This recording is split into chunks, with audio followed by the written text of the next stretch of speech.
자, 오늘은 자녀들의 경제 교육에 대해서 얘기를 해주셨으면 좋겠습니다.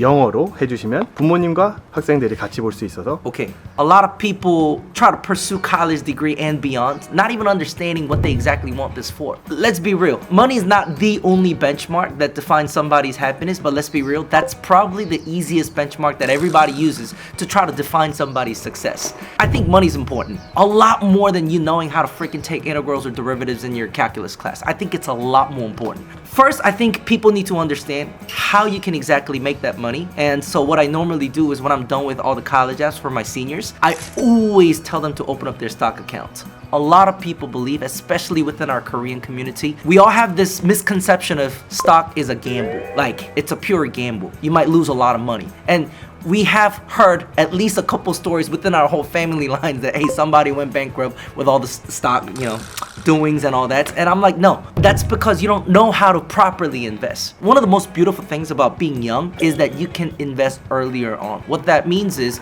you're still living under your parents' roof, meaning you can invest your money and not have to worry about taking that money out anytime soon. That's like the big thing, right?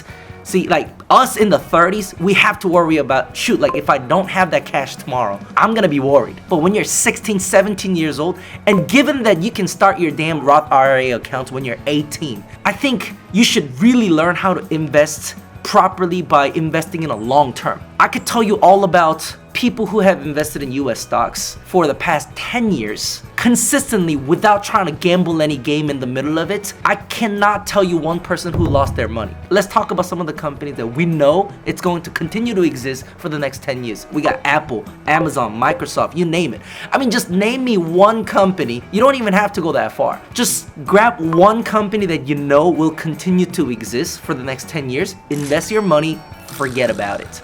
If you're 18 years old, you're about to graduate high school, let's say you're gonna invest up until you're 30. Believe me, if you're going to a college that you have to be held responsible for, let's say 30, 40, or 50K a year, and your parents are helping you, let me tell you something. You don't need that money taken out immediately, okay? Your parents will cover you for some of your living expenses, some of your trips, some of your, college expenses. They will pay for you, meaning if you have your own money, don't be stupid. Go out there and buy like 3 sweatshirts from Stussy and crap. Don't do that. Invest that money into these companies that you know they will make money. Mark my words. Go to Google, search up some of those companies that you were able to think on top of your head and look at their past 10 years of a record history for their stock price and see what you think would happen in the next 10 years. More specifically, if you think about what would even make the most money in what industry exactly in the next 10 years, even better. Think about some of the stuff that people are going crazy about right now. One of the biggest things, AI, artificial intelligence. I mean, that could be in the fields of education for ChatGPT. It could be in the fields of, automated driving system. We have all these companies like Waymo running, the automated taxis, right? Even Tesla's pumping it out. You really have to think about what you exactly are doing all this for. I mean, you take all those AP classes, you go to college, for what? I mean, what are you exactly trying to do? If you tell me that you like your job for the sake of, dude, I love going to my work every morning, 9 to 5, I love helping people out, good for you. I don't know how many people can think the way you do.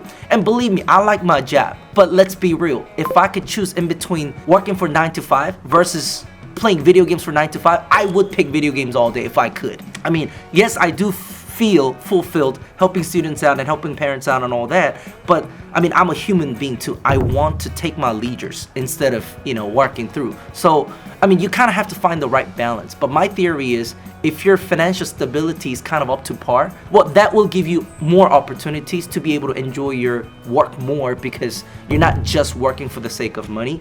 You already have enough money that you don't need to worry about, then now the work is something that you can really sincerely enjoy. So I think people need to stop talking about, oh, what's a stable job? And so what should I major in? There's no such thing as stable job. People think stuff like lawyers, doctors, that's a stable job. No, it's not, right? Not all doctors make the same money. And you want to talk about lawyers?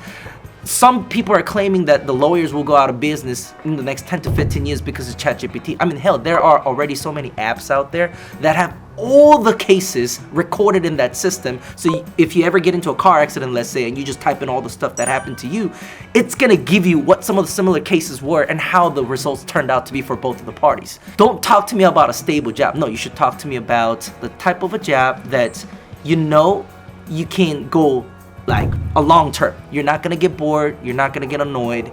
It's something that you know it's still kind of your responsibility. So yes, you do have to get up in the morning to go to work, but it's something you can sincerely enjoy. And if in order for that to happen, you need financial stability.